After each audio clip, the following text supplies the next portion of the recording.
About a couple weeks ago, it came out that Sierra Leone made a deal that potentially gave away part of their country to the Chinese. Should we be angry about it?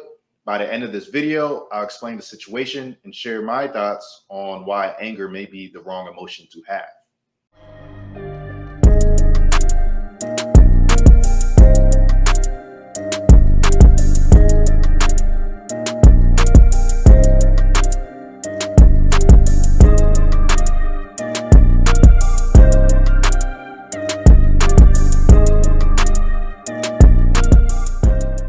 This is Tony A with YORUBADE, a channel focused on topics related to the West African community, specifically pertaining to business and personal development. If you want to join the tribe, like this video and subscribe to the channel. Also, remember to click that bell so that you will be alerted when new videos drop. Now, what I want to talk about with you today is the situation that's happening in Sierra Leone and how we could have prevented this situation from happening. The government of Sierra Leone has surrendered 250 acres of beach and a protected rainforest to China. Reason for that? Allegedly to have Chinese companies build a fishing harbor. Now, it's about a $55 million deal that has been criticized by conservationists and rights groups who claim the government has not been transparent or honest and instead believe the Chinese will be building a fish meal plant instead. This move will affect local people, tarnish endangered species, and cause irreversible harm to the planet. It all began with rumors circling on social media about a Chinese fish meal plant being created, The Guardian reports. It was then confirmed a facility was to be built along the Black Johnson coastline, which would allow for bigger fishing and a move into the international market. The proposed site lies alongside the Western Area Peninsula National Park, which is home to rare animals and endangered species. Moreover, the Sierra Leone Fisheries Ministry confirmed the stretch of beach was the most suitable spot for construction.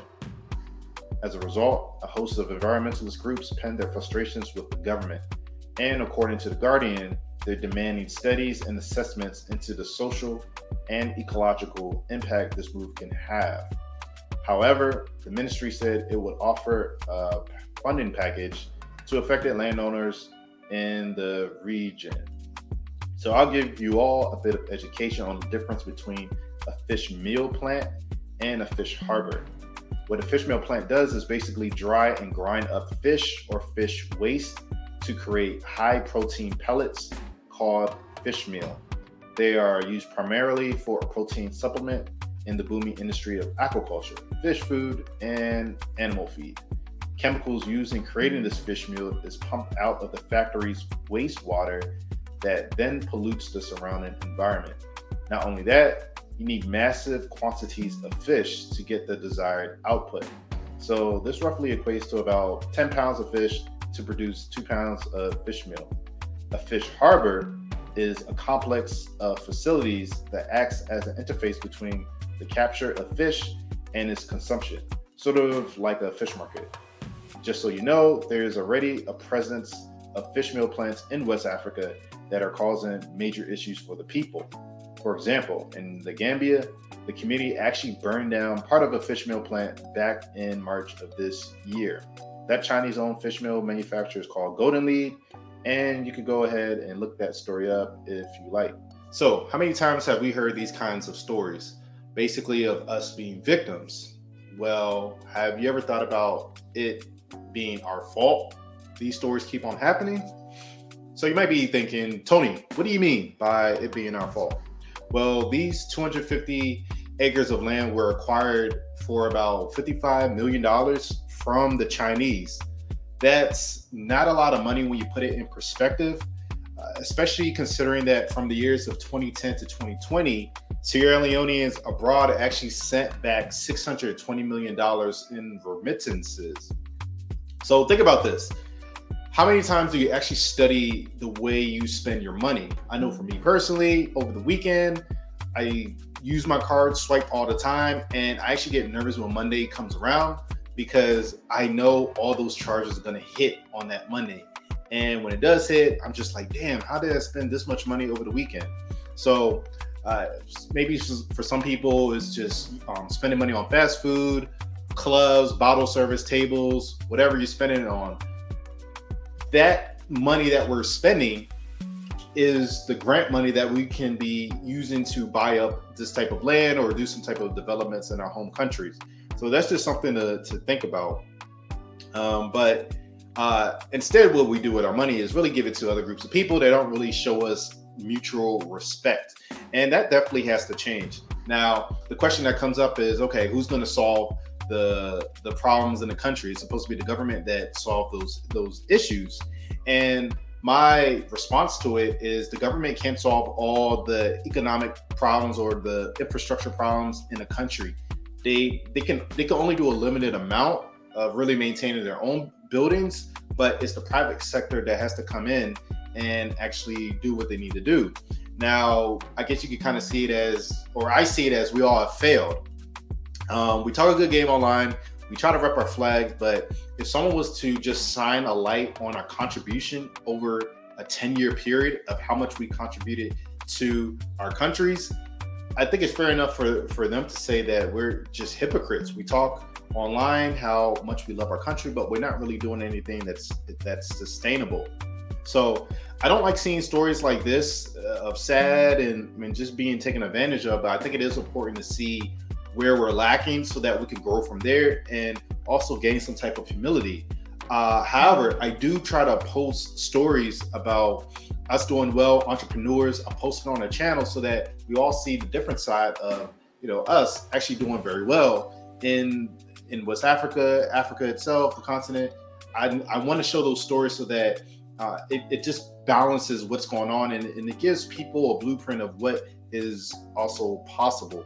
I believe we should be conscious about what happens after we die, the generations that come after us. We need to be thinking about them so that they don't find themselves in a situation where they're really being exploited more than we have. And it really starts with us taking the initiative to reverse the brain drain that's going on. One thing I try to study is just all the other cultures and how they're doing, how they're being successful. And one interesting group is always the Asians because they're very successful. We know about how they deal with their economics and they were really good in that. But also the other side that was interesting was how they reversed their brain drain in such a short amount of time. So they really started by just having incentive programs for their diasporans to return. And then they also tried to improve the retention rate of those diasporans. So it wasn't just getting them over to their respective countries and then just giving them money or whatever and then they leave. Like they really tried to implement some type of program where those people that came back can actually stay. Now, the countries I was looking at were China and South Korea that were really good at it. So what really stood out to me was they didn't rely on charity to bring these people back or just throw them money. Like, no, they actually created incentive programs that added value to that individual. Now, currently, our governments are not in position to do what the Chinese are doing, but we can get it started with our own private businesses, the private sector, so that it can complement what the government is doing.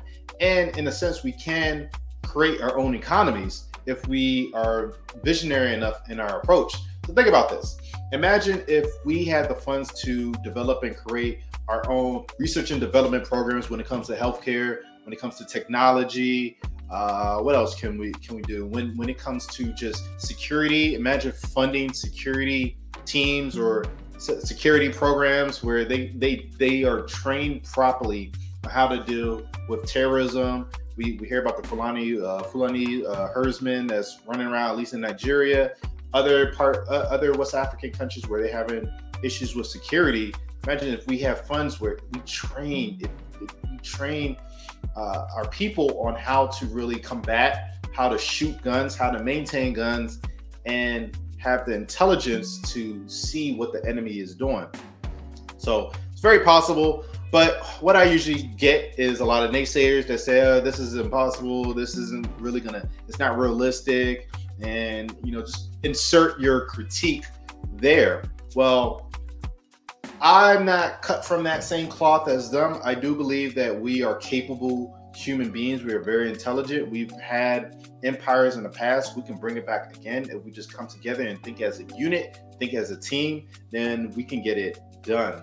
Now, just starting off, what you can do first, I mean, everything starts with yourself. So developing yourself. So it can start, first you got to get out your comfort zone.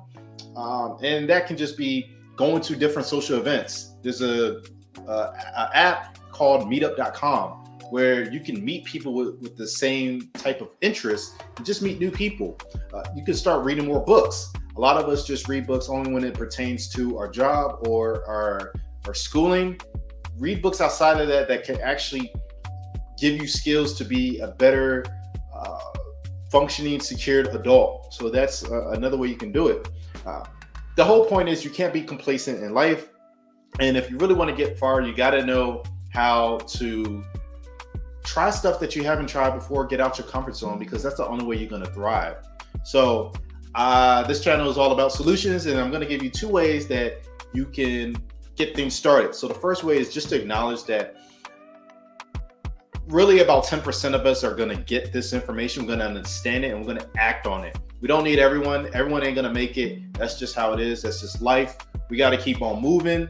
10%, the talented 10th is all we need to get it going. So it's going to be difficult to find people that think like you, but they're there. That's why you all are here. So that, I mean, you wanted to see different content that is not the same type of gossip, food, or whatever. We're here. This is a community right here. It's going to be the talented 10th, just a 10% of us. Second, we try something, we fail. That's good. We try again, we fail. That's even better. In life, you got to keep trying things so that you can grow, you can learn from those mistakes, because that's the only way you're really going to achieve anything. You have to try stuff out. Don't be afraid of it. Welcome to failure, because while you're failing, you're winning because you're learning something new. So it's really important. Don't stop trying things just because you failed. No. It's really important to you got to get your learning. That's the best way. Well, the best way to learn is to learn from another person's failure, but also learning from your own failures as well is really important if you learn from that failure. So it doesn't stop. Progress doesn't stop just because you failed. Progress stops when you stop trying. How can this channel help you? 3 ways. Number 1, like this video and subscribe to my channel. Also click the bell so that you can be alerted when new videos drop. Number 2, check out the pinned comment down below so you can see links to books and other resources that has helped me be more strategic in my thinking. And number 3, follow me on my IG so that you can see the events that I go to and just the people that I interact with on a daily basis.